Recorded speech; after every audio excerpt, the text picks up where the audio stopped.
State of the Union, and they asked for an interview. My brother's big on that stuff. Oh. I don't really care. Uh-huh. So he says, you got to be at this place at this time. So it's a Fox building. But you both went? No, he went his way and I went my way. I see. So we go to the Fox building and I walk in, I find my way through security and, oh, hi, Mr. Allen, we're waiting for you 2 doors down on the left. And so I go in the 2 doors down on the left, there's these gorgeous makeup artists in there. And they said, you know, they started talking, I flirt with them and started talking to them and having a good time. And I couldn't believe that they're doing my thing. So one of the girls said, so what's the best part of your trip so far? I said, well, this is pretty good right here, you know.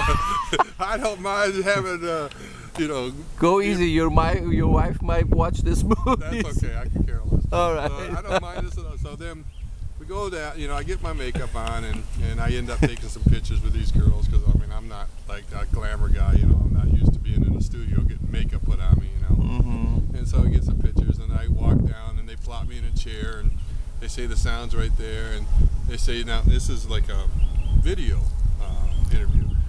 And most of the time when I'm doing an interview, I get the chance, if I screw up or I say something wrong, cut and, you know, edit and do good.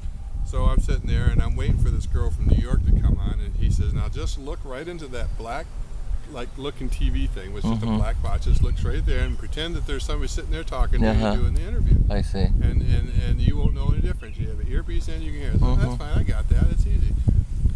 So then these people that were helping me leave the room, and then I hear in the earpiece, are you there, Mr. Allen? I said, yep, right here. And they say, okay, Mr. Allen, you're going to be live in 30 seconds. I said, what do you mean live? I said, this is a live interview. You're going to be on TV in 30 seconds. I just took a big gulp. I can just remember. Oh boy. Gosh. Here we go. So, you know, so she comes on and I'm like a little nervous, but then the interview is on the website if you want to watch it, but it's pretty good, and I did all right. All right. I did pretty good. So, all right, I'm going to pretend I have no idea what this is all about, but why did you give that interview? What happened? What was the occasion? Well, it's the State of the Union. President Obama recognized us for being somebody, being a couple of brothers that aren't just laying down and taking business as you know, everybody else is, and crying about the blues, and, you know, trying to do something different and innovative to create jobs. And we did get a grant, and we got the littlest grant of most people. We got a $500,000 grant, but it was big to us. Right on. And we used it very wisely, and we did a lot with it. And it was a good thing for them because you know, this is what the grant money or the stimulus money was supposed to be used for. Instead of giving large corporations huge amounts of money that don't do much with it. Right. So we're a small company, roofing company that had an innovative idea, and we're trying to make it grow. It's a very painstaking. And the idea being that you've developed these solar shingles that are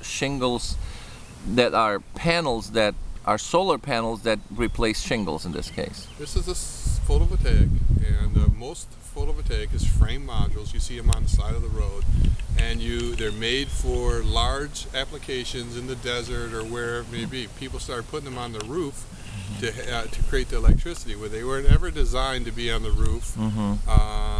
They can go on roofs on racks. They're called rack systems, but they usually sit about 6-8 inches up off the roof, and different problems can occur. Wires can blow loose, squirrels can eat the wires, ice and so on, and then when when you have to replace the roof, you have to remove everything. You have to remove everything, put it all back, and so you know, we just kind of used our minds to think about how can we put photovoltaic on the roof and make it part of the roof, and also make it easy to install and user-friendly and aesthetically pleasing. So yeah, now that was not a slow process developing that. It took you quite some time, didn't it?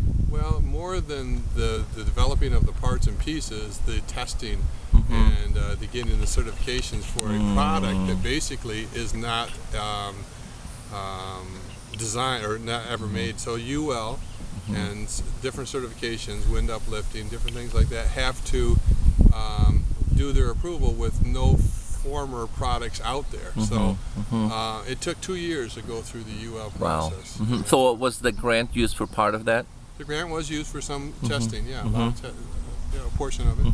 So, did you get the grant before or during or after you started developing the whole concept?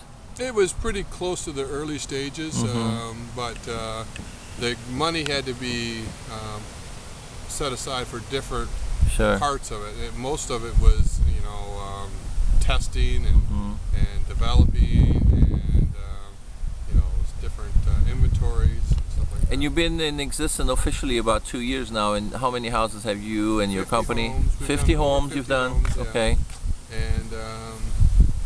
And yeah, they're all UL listed, and we're keep developing. We're still looking for funding to be able to Right. expand like we wanted to expand. Well, this is your first installment in Iowa, and hopefully my house will be the second one. How does it feel to do something, in backward Iowa here? Well, we like Iowa. I mean, we're close to Iowa, and we're a lot like Iowa, so it's not. We're from Michigan. It's we're in the Big Ten. So, Right. So Exactly. we understand Iowa. We're actually a wrestling family, so we. Oh, you are. understand. Oh, yeah. So you've heard of Dan Gable then? Yes. All right. Well, cool. Thank you so very much. You're welcome. All right.